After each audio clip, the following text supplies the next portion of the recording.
Pissed me off. That's my true answer. It pissed me off because out of 101 votes, I got 16 first place votes. That's what pissed me off more than anything. Not saying that the winner wasn't deserving of the MVP,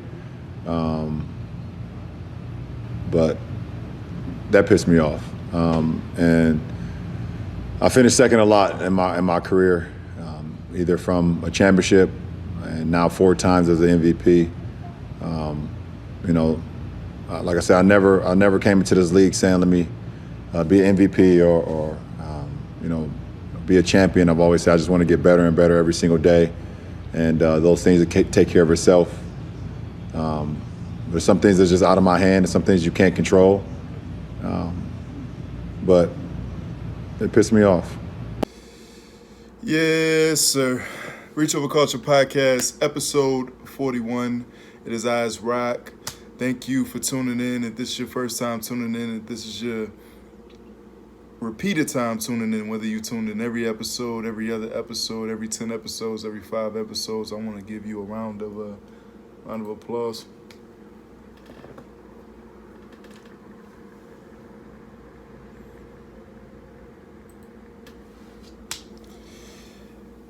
Shout out to everybody on YouTube. I know y'all can't hear the sound effects. It is what it is. Make sure you subscribe and hit the like button, comment, leave some feedback. All feedback is good feedback. Here over at the Reach Over Culture Podcast. This is episode 41. Shout out to a couple of our sponsors, unofficial sponsors. Is that in the third? Make sure y'all go to Lord Primo shop at Lord Primo, at Shop Lord Primo. That's my man, John Stanton. Make sure you go to shoplordprimo.com. As always, shop the town go to mcmerch.com. You heard me right. What else? Ryan Ann Marie. Make sure y'all go check her out at _Ryan Ann Marie _. And what else? My man P. Chariz. Make sure you follow him at Charisma Clothing Co. At Charisma Clothing Co. But if you follow his original Instagram, which is at Paris Chariz, he got some merch coming out. You heard me right. Not going for the low, but not going for the high either. He kept us intact. So shout out to everybody. Shout out to all of our town businesses. This episode, man, is really about nothing. I consider myself a commentator of the culture. This is going to be a one-take Timmy. I'm not even going to take 15 takes to do this one. We're just going to do it and get it done. Live reaction. Game 3 just happened. Denver Nuggets, LA Lakers. And Denver won. They went up about 8. LA had a stretch late in the game where, they pulled within about 2 or 3 and gassed out. I mean, a couple of calls here and there, but gassed out. Both teams looked pretty gassed. AD was walking up and down the floor towards the end of the game. I mean, they play a very fast-paced game, and this is where Denver starts to creep back. This is when they start to fight back. You look at the fact that they came back 3-1 in the previous 2 series against the Clips and then against Utah. Key factor that y'all got to pay attention to is that both the Clips and Utah, in the midst of Denver starting to come back on those 3-1 series, were getting tired by the third quarter, getting tired 3.5 quarters in each of the games that they lost. Denver is a team built for this. LA looked gassed. Denver looked kind of gassed. LA looked really gassed. Especially looked gassed trying to close the gap, and still wasn't able to come away with the win. So they should probably take extra precaution in conditioning and taking care of themselves over the next couple of days, because this is where Denver strives. A lot of people don't say this, but secretly they have one of the most well-conditioned teams in the NBA, and that's how they've been able to survive thus far. And granted, Granted, no pun intended that they got Jeremiah Grant to grant them 26 off the bench. They're going to need all the help that they can get. Do I think LA still wins the series in 5? Yes, I do. By the way, I got LA winning the Denver series in 5. I got Miami winning the Miami-Boston series in 6. They just lost Game 3 as well. I wouldn't be surprised if Boston wins Game 4 and Miami goes on to win 2 straight. But that's my hot takes on the NBA right now. But I'm not here to talk about the playoffs. Forget the playoffs. End of season awards have been granted. Giannis Antetokounmpo was named 2019-2020 MVP. And I'm here to say it because I don't really see it floating around, and for reasons why I understand. LeBron James was we have to stop as a basketball fandom allowing the NBA to rob our guys. Steve Nash won 2 MVPs back to back, and one of them belonged to Shaq. Derrick Rose got an MVP 2011-2012 season over LeBron James, who had won it the 2 seasons, prior. Should have had the 3rd one. LeBron James didn't go on to win 2 more MVPs after Derrick Rose won his one. But what was the factor in Derrick Rose winning that one? Chicago had the best record that season. Steve Nash also, in his 2 reigning MVPs, had the best regular season record in the West. There's a correlation between the team with the best record in the toughened conference, or lack thereof, and the player that actually gets to win MVP. And then you've had MVP choices that, honestly, to me, don't really make a lot of sense, like Russell Westbrook winning MVP over James Harden, who was more efficient during the season, and beat Russell Westbrook in the first series of the playoffs. Now, I get it. This is the regular season MVP, and y'all gonna say, Rock, you're not getting it. Giannis Antetokounmpo outplayed LeBron James in the regular season. And y'all have every right to feel that way. Statistically, it speaks to that. You got Giannis Antetokounmpo, 29.5 points per game, 13 rebounds, 5 assists, on 55% from the field goal range, 30% from the three-point line, 63% from the free throw line, averaging 30 minutes a game in 63 games. Ladies, if you're listening, shout out to you. I want to give you a quick. If you're tuning in, you're tuning in. If this isn't the episode for you, please tune into the next one. Giannis Antetokounmpo averaged 29, 13, 5, 55% field goal percentage, 30% from the three-point line, 63 from the free throw line, 63 games, 30 minutes. Played LeBron James, 25 points per game, 10 assists, 7 rebounds, 67 games. Played 35 minutes average, 50% from the field goal line, 34% from the three-point line, and 70% from the free throw line. I get it. Giannis did more and a better average in minutes. Understandable, cool. Statistically, on paper, it absolutely makes sense why you would consider him the most valuable player. If his team has the best record in the NBA, where their best star or their franchise player doesn't have to play more than 31, 32 points a game, 32 minutes a game, obviously he's got to be the most valuable guy. Makes sense. They play in the East. You understand? Can we stop? Giannis Antetokounmpo plays in the East. The majority of the teams that Milwaukee was beating up on this season were in the East. 22 teams was allowed to go into the Orlando bubble this year. Less than half of those teams were from the East. 8 teams weren't allowed in the bubble because they had no chance of making the playoffs. Majority of those 8 teams were from the East. These are the teams that Milwaukee's beating up on.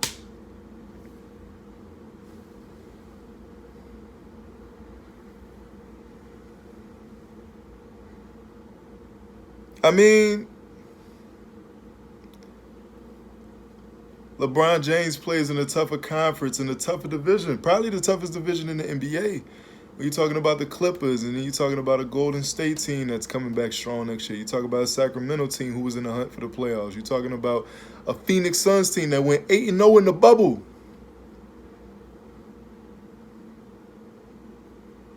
LeBron James, the LA Lakers had the #1 record in the tougher conference while averaging these numbers. Y'all robbed that man out of MVP this season.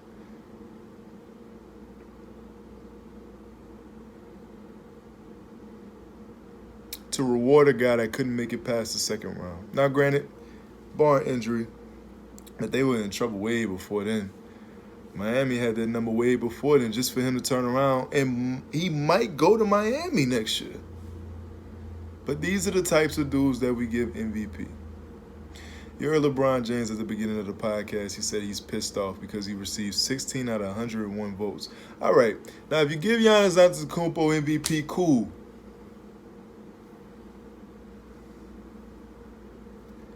$16 people out of 101, writers, aficionados, and other choice words that I'll choose not to use, 16 of them voted LeBron James first place. That means it was a landslide, ladies and gentlemen. Jesus Christ.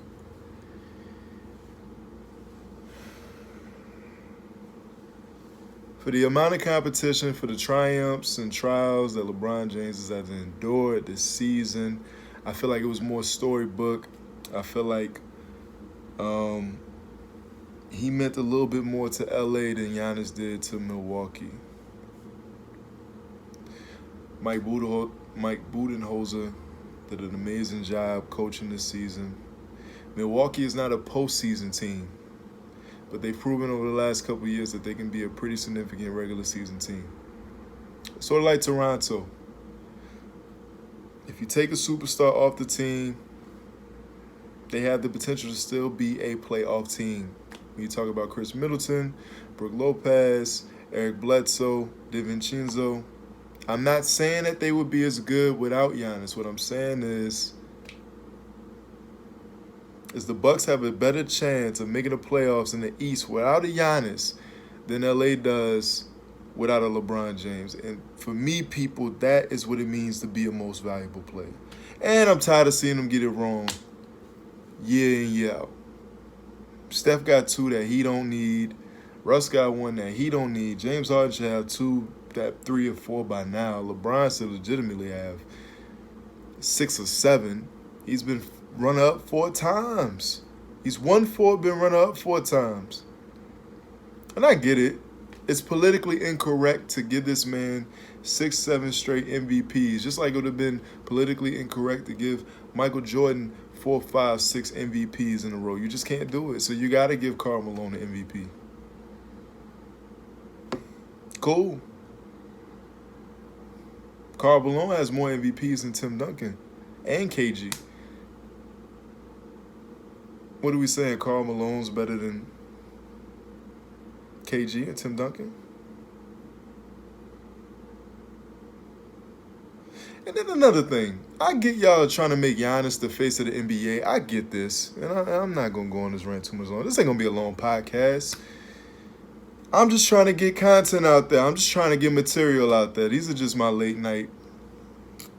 Y'all gave Giannis Antetokounmpo Defensive Player of the Year and Most Valuable Player in the same season. Now, the last person to do that was Michael Jordan. Now, I'm not even going to go on a tirade on how y'all trying to make this man the next Michael Jordan. All right, even if you say Antetokounmpo deserved Most Valuable Player, can we really sit here and say that he deserved Defensive Player of the Year? Or would it have been too politically incorrect to give MVP to LeBron and give Defensive Player of the Year to Anthony Davis. Statistically, he deserves MVP. Cool, I get that. Defensive Player of the Year, he averaged 1 block, 1 steal, right? 66 blocks, 61 steals this season. Sounds good. Anthony Davis's number, 1.5 steals, 2 blocks averaged, 91 steals, 143 blocks this season. Y'all, one of my biggest pet peeves is that sometimes people tend to insult my intelligence. I hate having my intelligence played with. Do not play with my intelligence. If I do not know, I will tell you I do not know. But don't try to act as if I do not know. There's a hidden agenda in the NBA to make Giannis Antetokounmpo the face of the league. I don't know if y'all tired of Kevin Durant. I don't know if y'all think Giannis is just so much better than Anthony Davis, but it is a push to get this kid to be the face of the league once LeBron is said and done, and things like this prove it. I don't have a problem with Giannis Antetokounmpo, but we gotta stop. We gotta stop. We gotta pump the brakes while we're ahead. This kid's gonna be the most talked about free agent this summer. Everybody's wondering where he's going. But to say that he deserved both, I can't get with that. I can't get with that. I do believe LeBron was right, but if you don't, leave your comments under the YouTube. Leave it on Apple Podcasts, Spotify. Leave it in your review. Raheem, you bugging, you this, that, and the third. I took a poll on my Facebook. Most people said LeBron got robbed. It is what it is. And shout out to Kobe Covington, too. Let's talk about this dude for a second. This dude takes the time. He just beat Tyrone Woodley, TKO in the 5th round, I believe. He takes the time during the interview and says, I'm sick of these woke athletes, these woke athletes, these spineless cowards like LeBron James. Watch your mouth. Watch your mouth. Watch who you talking to. Who are you talking to?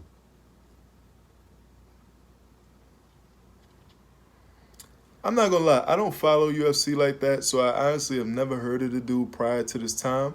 But I'm not going to say that he wasn't a well-known athlete prior to him making these comments about the GOAT. Watch who you talk to. This whole notion that he would be tired of woke athletes. Let's talk about that. Let's break that down for a second. Because before saying that he was tired of these woke athletes, he also went to salute the first responders in the military and people of that sort. Salute to the first responders. Salute to the police departments. Salute to our military. All love and respect. But you're going to watch who you talking to. LeBron James has never denounced the police department. He's never denounced the military. He's never denounced the first responders. He denounces the birds that commit police brutality and those that let those same birds fly out the coop. Free of getting fried. If you dig what I'm saying. When you're talking about the case of Breonna Taylor, when you're talking about the case of George Floyd, Jacob Blake, Brian is talking about those guys. Brian is talking about the police officers that's going around looking for a issue, specifically with minorities. That's who we all got a problem against. Not every first responder. I'm sick of this narrative that Black Lives Matter has a certain spew against all realms of authority. And it's not the case. For certain people that scream Black Lives Matter, that probably is the case. There is an organizational agenda with Black Lives Matter that not all black people agree with, including myself. When I say Black Lives Matter, it means just that. I'm speaking to the police officers, the people in government, those in higher power that want to continue to see us oppressed. That's who I'm speaking to when I say that. And that's who I believe that Bron is speaking to. And that's who I believe that most woke-ish athletes are speaking to. Watch who you talking to, man. And you said that after beating a black guy. I get it. But even if you weren't racist, you're not helping your case any. He probably never gonna watch this, but it's not just for him. This is for anybody that supports the Reach Over Culture podcast. Freedom of speech, I'm with that. I love it. Don't talk about the GOAT, though, man. Leave LeBron alone. It wasn't warranted. A spineless coward. He wouldn't last 10 seconds with me in the octagon. Come on, bro. You're clout chasing. Kobe Covington is a clout chaser, if I've ever seen one. But much blessings to you and your family. You're a clout chaser, bro. You gotta stop. You gotta stop. Tyron Willie, I hope you spin the block. We need that one back. You hear me? I told you, I'm just talking this podcast. This is a podcast absolutely positively about nothing. Spin the block. That's what this one's gonna be called. Tyron Willie, we need you to spin the block, baby. We need you to get some get back on this man. Talking about Bron like that, is you crazy? What else? That's really all I had, man. My thoughts on LeBron getting robbed. Defensive Player of the Year. Again, I do think that LA still will pull this series off in 4. I think they'll go on to win 2 more. I think Boston will go on to win Game 4, and Miami will go on to win 2 straight.